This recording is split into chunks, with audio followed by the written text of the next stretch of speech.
आजकल हर किसी के मन में एक ही सवाल है, क्या एआई मेरी नौकरी ले लेगा? लेकिन सच कहूं तो ये सवाल ही गलत है। असली सवाल ये होना चाहिए, मैं ऐसा क्या सीखूं कि मुझे एआई से रिप्लेस करना नामुमकिन हो जाए। तो चलिए इस डर से आगे बढ़ते हैं और करियर बनाने की एक मजबूत रणनीति पर ध्यान देते हैं। और देखिए, ये डर बिल्कुल असली है। कोई भी किसी भी फील्ड में हो, ये सवाल कभी ना कभी मन में जरूर आया होगा। लेकिन क्या होगा अगर इसी डर को एक बहुत बड़े अवसर में बदल दिया जाए? चलिए इस सवाल को ही पूरी तरह से पलट देते हैं। ये सिर्फ मोटिवेशन की बात नहीं है, यहाँ पैसा भी शामिल है। लाइटकास्ट का डेटा दिखाता है कि जिन नौकरियों में एआई स्किल्स की जरूरत होती है, उनमें औसतन $18,000 सालाना ज्यादा मिलते हैं। ये एआई को अपनाने का एक सीधा और ठोस फायदा है। तो आज हम क्या क्या देखने वाले हैं? हम एक नए एआई सवाल से शुरू करेंगे, फिर उन खास इंसानी स्किल्स पर बात करेंगे जिनकी नकल एआई नहीं कर सकता, फिर देखेंगे कि एआई को काम पर कैसे लगाया जाए, एक बहुत जरूरी मेटा स्किल को समझेंगे और आखिर में जानेंगे कि हमेशा के लिए जरूरी कैसे बने। तो सबसे पहला और जरूरी कदम, सवाल बदलना। डरने के बजाय चलिए इस पर ध्यान दें कि हम खुद को इतना जरूरी मतलब इररिप्लेसेबल कैसे बना सकते हैं। और डेटा भी इसी बात को सपोर्ट करता है। लिंक्डइन के मुताबिक 2022 के आखिर से प्रोफेशनल्स 140% ज्यादा तेजी से अपने प्रोफाइल में एआई स्किल्स जोड़ रहे हैं। जैसा कि इस चार्ट में साफ दिख रहा है, ये सिर्फ स्किल सीखने की बात नहीं है, बल्कि इससे करियर को एक असली उछाल भी मिल रहा है। चलिए अब स्किल्स की पहली कैटेगरी पर आते हैं।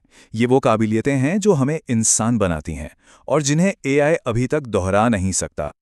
किसी भी एआई टूल को इस्तेमाल करने से पहले सबसे पहला कदम ये समझना है कि हम असल में कौन सी समस्या सुलझाना चाहते हैं। ज्यादातर लोग सीधे एआई से कुछ लिखने या ठीक करने को कह देते हैं और फिर नतीजों से निराश होते हैं। और ये सिर्फ कहने की बात नहीं है। वर्ल्ड इकोनॉमिक फोरम जैसी बड़ी संस्था भी प्रॉब्लम फ्रेमिंग की अहमियत को मानती है। ये किसी भी करियर के लिए एक बहुत मजबूत नींव है। ये स्लाइड एआई और इंसानों के बीच के फर्क को बहुत अच्छे से दिखाती है। एआई हमें बिल्डिंग ब्लॉक्स यानी ईंटें दे सकता है, लेकिन उन ईंटों से कुछ नया और मतलब का बनाना, वही तो असली इंसानी रचनात्मकता है। रीड हॉफमैन की ये बात बिल्कुल सही है। एआई को एक ऐसी टूल की तरह देखना चाहिए जो हमारी काबिलियत को और बढ़ाता है, ना कि हमारी जगह लेता है। ये हमारी क्रिएटिविटी को तेज करने का एक जरिया है। अच्छा, तो हमने इंसानी स्किल्स की नींव तो रख दी। अब देखते हैं कि हम एआई को अपने रोजमर्रा के कामों में असल में कैसे शामिल कर सकते हैं। ये एक बहुत ही पावरफुल आइडिया है, वर्कफ्लो ऑर्केस्ट्रेशन। इंस्टाग्राम के को-फाउंडर माइक क्रीगर इसका एक अच्छा उदाहरण देते हैं। वो अपने एआई को एक प्रोडक्ट मैनेजर, एक वकील और यहां तक कि एक फाउंडर थेरेपिस्ट की तरह इस्तेमाल करते हैं। ये सिर्फ एक एक काम के बारे में नहीं, बल्कि एक पूरा सिस्टम बनाने के बारे में है। ये एक बहुत ही जरूरी स्किल है, क्योंकि एआई पूरे आत्मविश्वास के साथ गलत हो सकता है। एक बार एक इंटरव्यू में मेरे साथ ऐसा हो चुका है, जहां एआई से मिला एक गलत कोट पढ़ दिया था। अब तो नियम है, हर चीज को 3 बार चेक किया जाता है। एक आसान तरीका, चैट जीपीटी से आंकड़े लीजिए और परप्लेक्सिटी से कहिए कि वो उसके सोर्स ढूंढ कर दे। तो मतलब साफ है, सबसे एडवांस्ड एआई सिस्टम के साथ भी इंसान की निगरानी और उसकी सोचने समझने की शक्ति हमेशा जरूरी रहेगी। आखिरी फैसला हमेशा इंसान का ही होना चाहिए। ये एक जबरदस्त पावरफुल स्किल है। सोचिए, एक अच्छा आइडिया लीजिए और एआई का इस्तेमाल करके उसे दर्जनों अलग-अलग फॉर्मेट में बदल दीजिए। कल्पना कीजिए कि एक लंबे वीडियो को शॉर्ट्स, ईमेल और लिंक्डइन पोस्ट में बदल दिया जाए, जैसा कि एक उदाहरण में 9 करोड़ व्यूज तक देखा गया। अब हम एक ऐसी स्किल पर आते हैं जो इन सभी को एक साथ जोड़ती है।